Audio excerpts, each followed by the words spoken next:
Wednesday.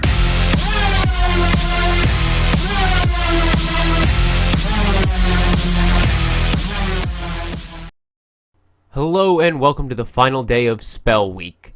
I'm your host, as always, Tyrael, and we are going to be talking about the final spell that you unlock, the freeze spell.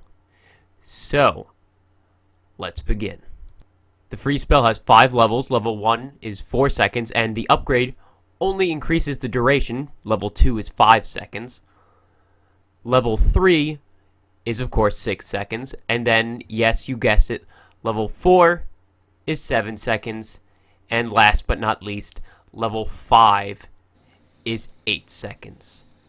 So, it may not seem like a long time, but it is. So, what the freeze spell does is the freeze spell freezes all defenses, not traps, as you can see that giant bomb went off, but all defenses, all heroes, and all clan castle defensive troops within a certain area of several yards. It does sound very straightforward, but it does have several uses, and some uses that aren't so good, some uses that are better than others. So, I'm going to start talking about those.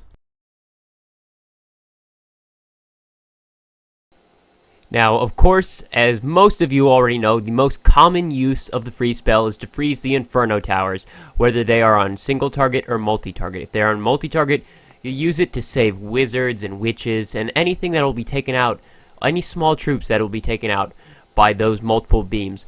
And when you're freezing a single target Inferno, you are generally waiting to the exact moment where it changes from mid-level damage to full damage. You will use this primarily to save just your heroes, not P.E.K.K.A or Golems, unless your P.E.K.K.A is about to die and it is your only P.E.K.K.A and your only hope to take out the Town Hall. Otherwise, freezing single target Infernos is just for saving your heroes. The next best thing you can do with the freeze spell is to freeze the Tesla. Most people think it would be to freeze the Expos, but the Tesla actually do more damage per second than the Expos, coupled with the fact that if you have P.E.K.K.A, they will be doing double damage to your P.E.K.K.A. And of course, the third best being to freeze the Expos. And of course, you can always freeze splash damage, because if you got a lot of small troops and the splash damage are going to take it out, or if they're going to take out your wall breakers, you can go ahead and freeze the splash. But if you're freezing splash or point defense that isn't a Tesla, and even if it is a Tesla, you want to hit at least 3 defenses at a time. Even when you hit Infernos, you want to hit at least 3 defenses at a time. Minimum 2 if one of them is an Inferno. 3 or 4 defenses anytime you can. And heroes count as defenses for that. Now, it's difficult for me to come up with a use of the freeze that's bad, that isn't painfully obvious. So I'm going to list the painfully obvious.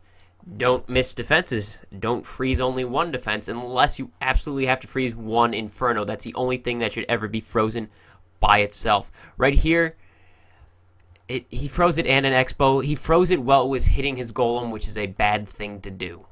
You don't care about your Golems, especially if you're carrying 3. It's the heroes that matter. You obviously don't want to freeze the grass. You also do not want to freeze an Inferno that hasn't ramped up to at least the very end of its 2nd level. He didn't need to use that yet on his Barbarian King. And as you saw, there was a Clan Castle Dragon.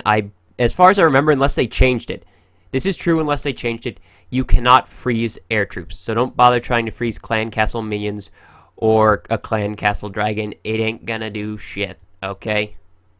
Now, also, if you don't have splash troops up with the rest of your troops, like wizards or valkyries, freezing an all archer or 1 witch rest archer or 2 witches rest archer clan castle will not work.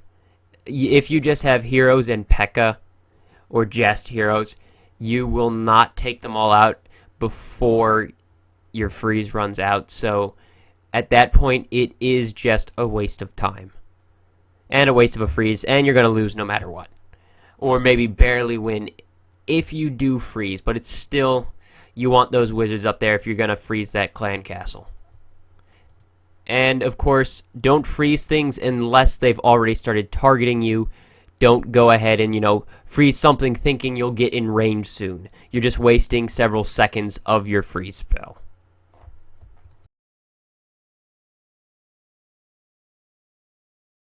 Now, freeze doesn't really have any specialized uses that I can think of. I've really covered just about everything, but here you can see that BJ freezes both Infernos, 2 Teslas, and the Archer Queen all at once. That's what you're aiming for. And that's the distance, the farthest the Infernos can be away from each other and still be both frozen at the same time. So remember that distance right there. But my point here is, if you're going to freeze the heroes or the clan castle, do it on top of any defenses that you can get under there, especially the Infernos, the Expos, and the Tesla. And for the last use, just like I said before, you are perfectly fine to freeze a clan castle, provided you have the necessary troops or spells to take them out after you do freeze them. In this case, Shrek is going to freeze them and then lightning them. The freeze was purely to keep them in one place, so the lightning spell is completely accurate. Now, you can also freeze them and let splash troops like wizards and Valkyries take care of them as well. That's all I have for now. I'll see you tomorrow. If you think I missed anything, which I'm sure some of you do, please feel free to post it in the comments. And as always, like, comment, subscribe, and thank you very much for watching.